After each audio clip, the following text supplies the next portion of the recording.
Good evening, ladies and gentlemen, leaders, community members, friends, elected officials, endorsed candidates.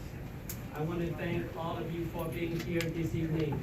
This is a very important gathering because we need to re-elect President Donald J. Trump.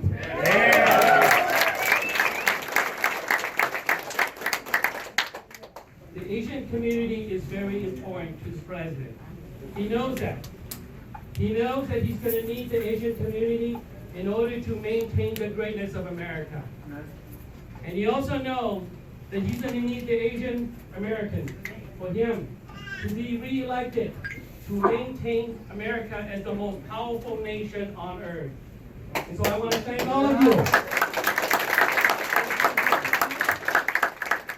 And we have many great speakers, but unfortunately, one of the top, Chris Carr, who's here this evening, he cannot stay with us long. So at this time, I'd like to invite Tyler for you to introduce Chris Carr.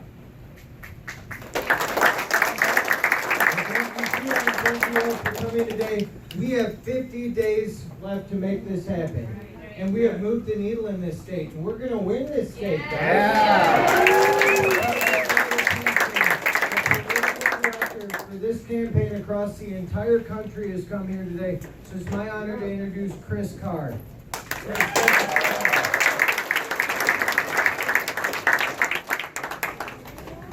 Wow, what a crowd. 50 days to victory.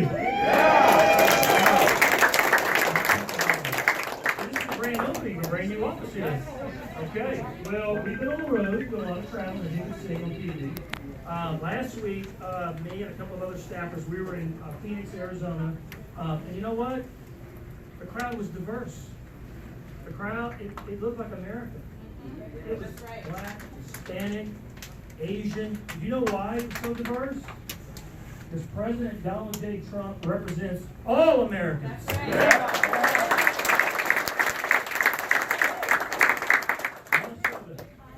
2016, we lost by only about 44,000 votes, right?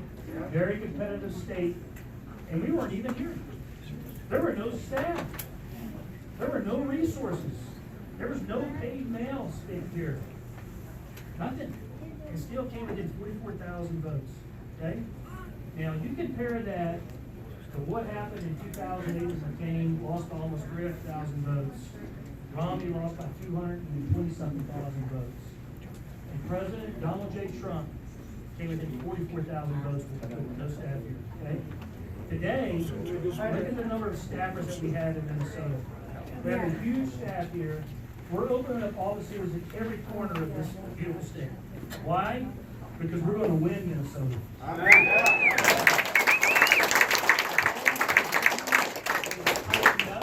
In fact, I I've got a great data point for all of you to hear. Minnesota was a state that showed the largest bump in polling since our RNC convention. Woo! And that's because of all the work. And I'm not gonna just stand here and just, obviously try to persuade you guys, right? Because you're gonna be here, you're already on board. You all know the reasons why you're supporting the president. So I'm here to ask all of you, as Eric Trump said the other night, it's time to commit to more. Thank you for everything that you've done. But if you can give an extra hour or two each day or per week, it's gonna be very valuable in this campaign. It could be what makes the difference in this campaign between winning and losing in this campaign. We have got to keep talking to all of our friends and our family and our co-workers, and you should tell them your own story of why you're supporting President Donald J. Trump. That's how we grow this. That's how we grow our base for the president. Now, on a little bit of a somber note, we had an incident that happened just a short while ago with a volunteer. And we don't have any details. Actually, 2 volunteers. But I want you to keep the staff in this state in your prayers. I'm going to be keeping all our volunteers in all of our prayers. And I'm sorry I can't share any more details, but it's something potentially tragic that just happened. Okay? So I couldn't come up here knowing that without telling you. But more details will be coming out probably shortly. And it's because of people like these volunteers who were involved in this horrible incident that I'm going to keep fighting for this country. It's a tough fight, but it's well worth everything that we're doing. So thank you all for having me in your great state. Unfortunately, I've got to run. Thank you all. God bless you for what you're doing. God bless our country. God bless our great president, Donald J. Trump. So thank you guys very much.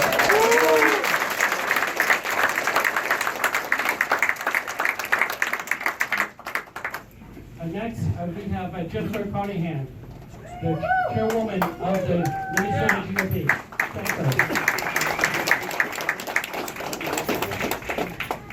Well, thank you all for being here tonight. This is probably the best turnout we've had for any office opening since we started.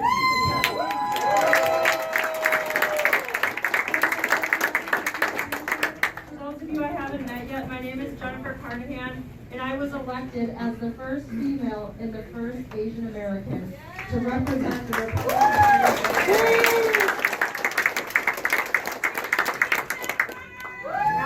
As Chris said, we have 50 days until the general election. However, early voting opens this Friday, September 18th.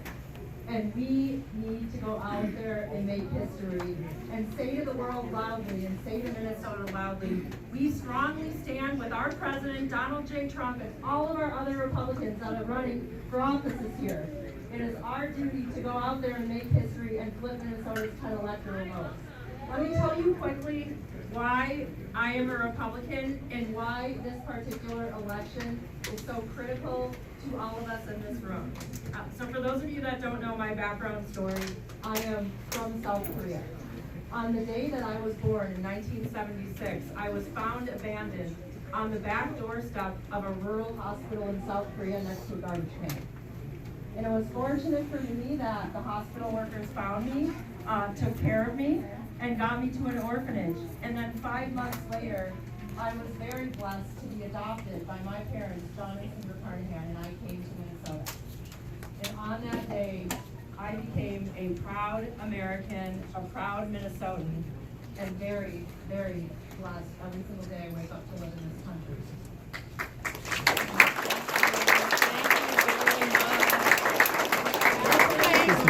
My parents raised me to believe very strongly in the American dream.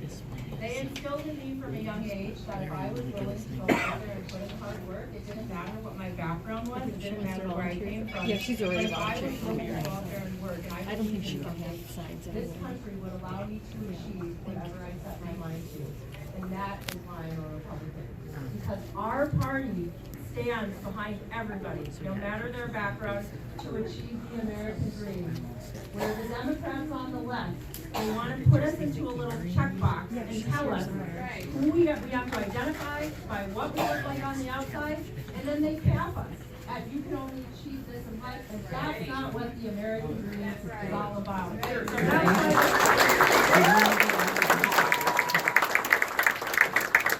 let me tell you, there are 17 million Asian Americans in our country, making up nearly 6% of the population. In Minnesota alone, we have nearly 300,000 Asian Americans, making up almost 5% of the population. Our voices matter. And when we look at a state like Minnesota, where the president in 2016 lost by 44,000 votes, or 1.5%, it's us. It's our community. It's our voices that we can be the changing tide. We can go out there and flip this state for President Trump on November 3rd in just 50 days.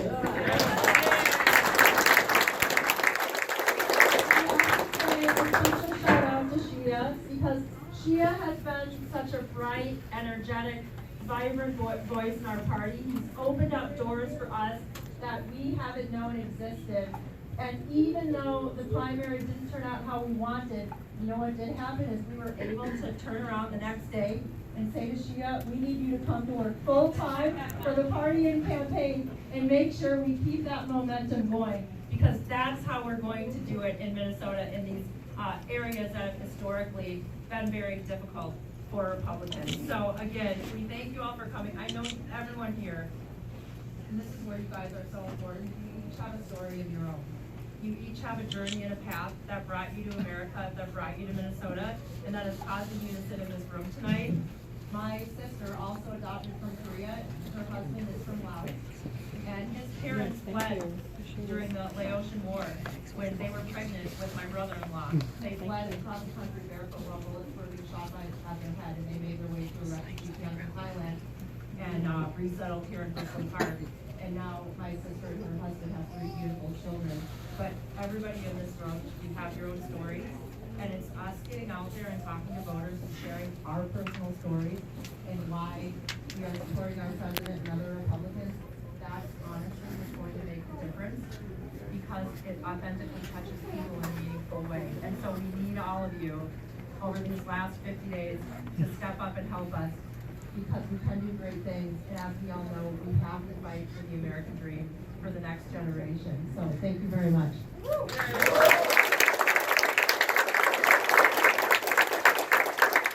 I apologize. We have a very special guest with us tonight as well. When I was elected chairwoman of Minnesota in 2017, a few months later, another amazing, strong woman was elected as chairwoman for the Hawaii Republican Party.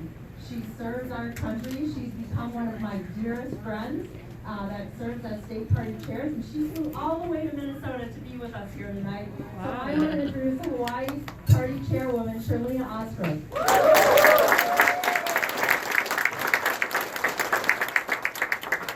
As we say in Hawaii, aloha Minnesota. I'm so proud to be here. The turnout is amazing, and it is a testament to what Minnesota can bring to our country. As Jennifer said, I'm the chairwoman from Hawaii.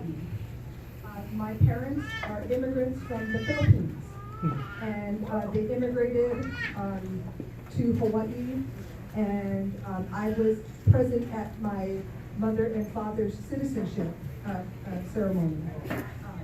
So I chose to serve my life in service to our nation. I was in the United States Air Force for 25 years and retired as a colonel.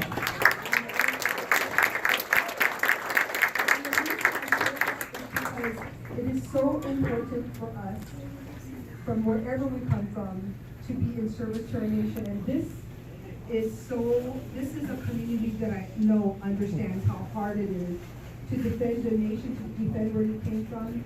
And I will tell you, when I came home to Hawaii after I retired 5 years ago, I knew that my service to our country had to continue. And that began with President Trump's campaign in 2016. And as the Chairman Carnahan said, I ran for chairman because I know this is important. In Hawaii, the Asian population makes up 49% of Hawaii. But we are the most democratic democratic state in the entire nation. So I'm going to show them this picture that this is what it's supposed to be.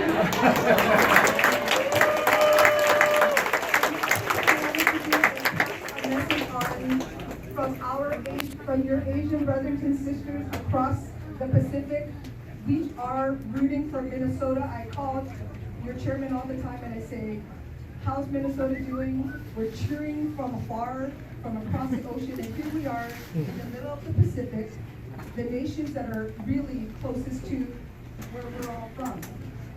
And we believe in a strong national defense, a strong country for our country. And I'll tell you, we pray every day for Minnesota because we know the way Minnesota goes, so goes the nation. So please do, as everyone's saying, please tell your friends. You have a lot of friends in Hawaii. And I'm watching every day. We watch the numbers every day. And I thank you very much for having me. And thank you very much for voting for Donald J. Trump for president. Thank you.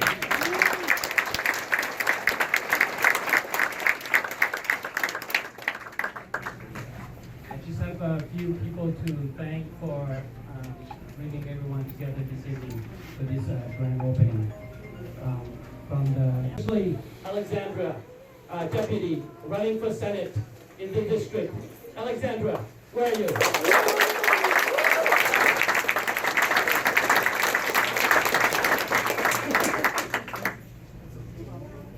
Also, we have a representative from Jason Lewis' office, who's here this evening.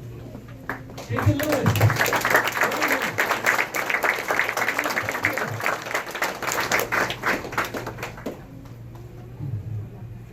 Finally, we have one additional speaker that Tyler, the deputy, is going to introduce to all of you. Tyler. Well, guys, I'm sure everyone in this crowd has seen this man before. He hardly needs an introduction. He sells about the best pillow in the history of the world. He's a born-again Christian and an inspiring leader. And he's also the chairman of the Trump campaign in Minnesota. Mike Lindell, it's my honor to introduce you.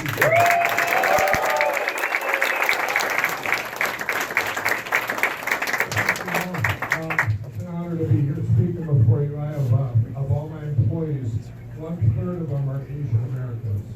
And every one of them votes for Donald Trump.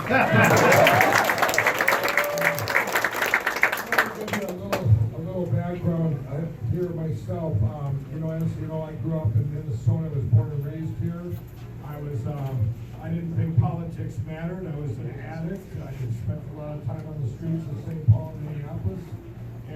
But I experienced the American dream. When I got set free by God of my drugs on January 16, 2009, I came out of I had never voted, I didn't know anything about politics, and I'm going, what did I miss? What happened? We had a president that was giving money to an evil empire, my friends were losing their houses, people were unemployed, all these things that were going on, I'm going, what did I miss? And then in the summer of 2016, Donald Trump reached out to me, and he wanted me to meet him in New York City at Trump Tower. And I go, what is this, what's this going to put out? And I thought, do they need money? What's going on? And it was just him and me. They said, you're never going to meet him alone. They said, whatever you do, don't tell him you were a crack addict, And I walked in there, it was just him and I in this meeting. And one of the first things I said, he's going, Mike, you make all your pills here. I want to bring the jobs back to the U.S. And I said, when I used to be a crack addict, I'm going to have this side. Look around. And I said, I want to help addiction, people with addiction. And he goes, and I'm going to get rid of the drugs. I'm going to stop them pouring into our country. But we talked for over a half hour. And all these things that he said he was going to do, I walked in there, I finally, after 40 minutes, we had to do a speech in Ohio, and he said, He says, Mike, I gotta do his speech. I haven't even read it yet. I took that as the time to leave, took a picture. I walk out though, and I go, he's gonna be, if he does what he says, he's gonna be the greatest president ever.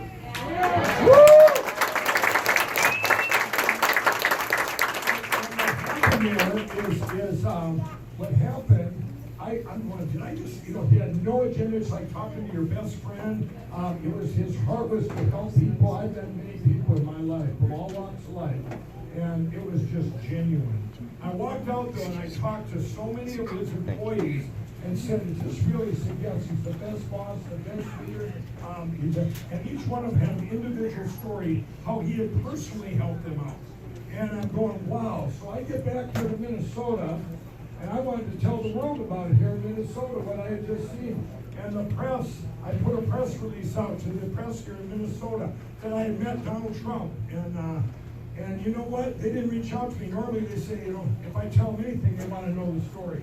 But this time they called me a racist. They called me all kinds of names on emails, and I never got to go before the press. But I knew I was doing the right thing, and I went all in. I mean, I just went in, and of course I was attacked, but I knew God, I was doing the right thing. I prayed about it, I was doing the right thing. And now, look at 3.5 years later, we have proof of concept. He has kept his promises. He's done everything and more that he said he was going to do. And I'll tell you right now, what I've been going around and telling people, this isn't an election. We have something here in Minnesota, an opportunity of a lifetime. This just isn't an election where you can all go tell hey, you got to get out and vote. Make sure you vote. No, you need to tell your Democrat friends and your independents. You need to tell them, hey, look at the party you have. That party's gone. Democrats, they're not bad people. It's the leadership we have here in Minnesota. The Democratic mayor and the Democratic governor. These guys made some of the worst decisions in history. We are the ground zero of the election and the spiritual warfare going on in this country. And we need to go out, and it's very easy to talk. I just did commercials for the president. We filmed it right here about 2 weeks ago. You're going to see them all over the TV. And you guys need to say the same message. I had all these Democrats in the room that were flipping. And we just organically asked them. I came in, I was the host, I said, I want to be them ahead of time. I want to be like a real commercial, like My Pillow, where you're not on stage, you just do it, right? And I asked these guys, how come you're flipping? Some of them, I was a Democrat 30 years and I'm flipping because a lot of it was because they're Christians. Ago, I went down there and walked those streets where I used to, back in the day I did some stuff on, I'm kind of ashamed of. These are my friends that lost their businesses. When they lost their businesses and they weren't part of that, these leaders let their businesses get destroyed. I just talked to a guy just 2 days ago. He came back to Minnesota. He's been away for 3 months. He's going to school here at one of the colleges. And he came back, a place he rented in Minneapolis, and he paid rent on. And he got there and they had broke in, and these 5 people were living there using his stuff. And we have something here. So there's some law called squatting. It's some squatter law where you can come in and he called the police and he couldn't get him to leave. He took his stuff and he moved out of state. He says, I can't take it. Business is being moved out of Minneapolis. We need to save our state. We need to save our country.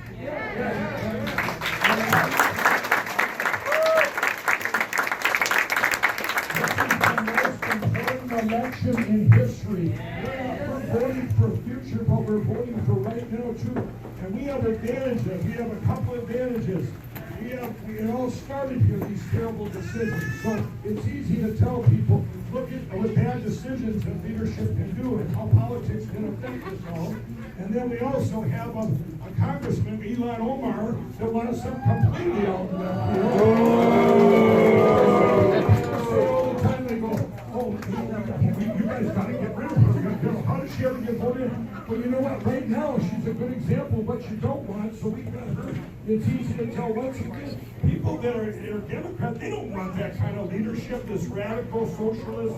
You don't want this stuff. They want the freedoms that we know we have in taste of and the good place we were at before this pandemic. I want to tell you something, but there was things that Minnesota was not following even before the pandemic. The highest black unemployment in the United States was in Minneapolis. Did we all know that before the pandemic? In Minneapolis, because you know why? But Minneapolis and St. Paul, what they don't do, Minnesota didn't do, the stuff that other cities and states were getting from Donald Trump, the opportunity zones and all these other things, and vision centers from my friend Ben Carson and these things. They weren't doing it, they were pushing back in Minnesota. They don't want his help. When this pandemic came in, the president called our governor and said, hey, we want to send in 10,000 National Guard. He said, well, it kept getting worse. He says, I'll take 200. Well, that's like a flood, of an anomaly flood in history where you have 1,000 sandbags and you go, you know what, just give me 10. And why would you do that if it wasn't political? I have seen now, since I've gotten involved with it, I'm friends with the president, and where I'm at now, I know now politics play a role in every single thing we do. It can take away our freedoms, it can just change us, it can make us miserable, it can bring happiness. I mean, there's terrible decisions that are made by politicians that make them for political reasons, not for the people. That's what's happening. We have a great president that actually turned the party, the Republican Party, into the common sense party.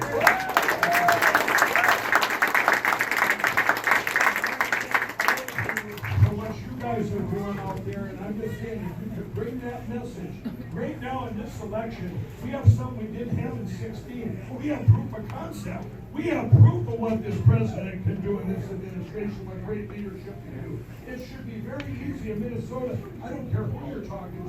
You don't have to argue. You're not going to argue with some crazy radical. Argue with a normal person that's on the left or on the Democrat one. Hey, look at all this, look what's happened with our bad leadership.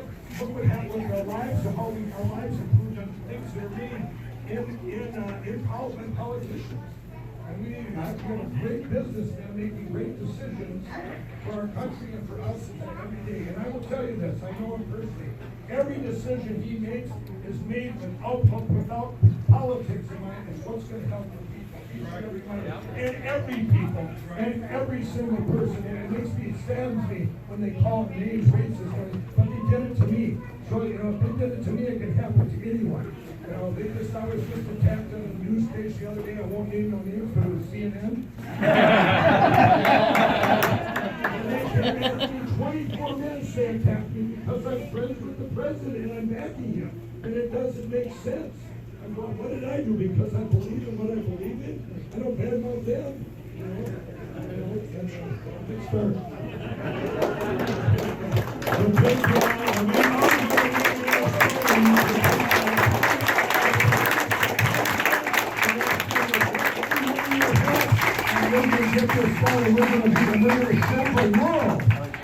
Where this bad stuff started, we can turn it around and make it a bad opportunity like God does. He uses bad and turns it into good. We're going to take what the bad things that happened in Minnesota and turn it into a miracle. A Minnesota miracle.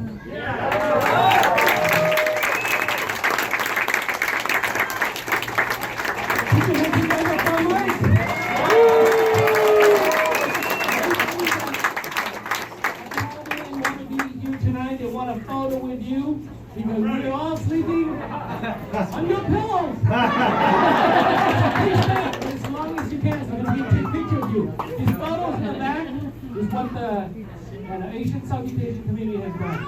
The price that they pay to be in America to be free. They want a photos of you, so please stay as long as you can. Yep. I'm going to hand the mic now to Mr. Tyler, and he's going to say a few words, and then we'll wrap up. All right, guys, again, thank you so much for coming. There's so much on the line. Can we agree this is the most important election in our lifetime? We want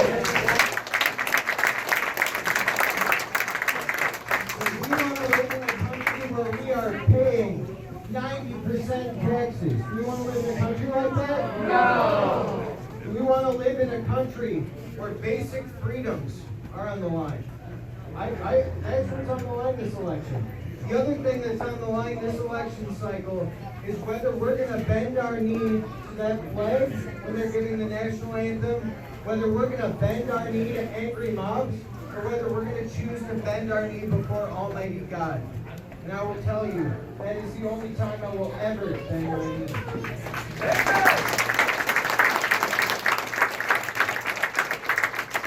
I know I'm preaching to the choir, but here's why. It's because we have to sing. We are so close. We have 50 more days to make this thing happen. So show of hands, who is willing to change this state and give 1 hour a week for President Donald J. Trump? I want to see your hands high. Good. We are literally in September right now, and every hour that we give will move the needle. Every voter we contact is 6% more likely to turn out on election day. I gotta tell you one more thing. Shia is incredible, and we're so grateful to have her on this team. But it's not with Shia. As great as Mike Lindell is, it's not Mike. We're not the campaign, it's all of you. So we need you guys these last 50 days. Please contribute 1 hour, just 1 hour a week in this campaign. And together, we will change the course of history and get back to this country.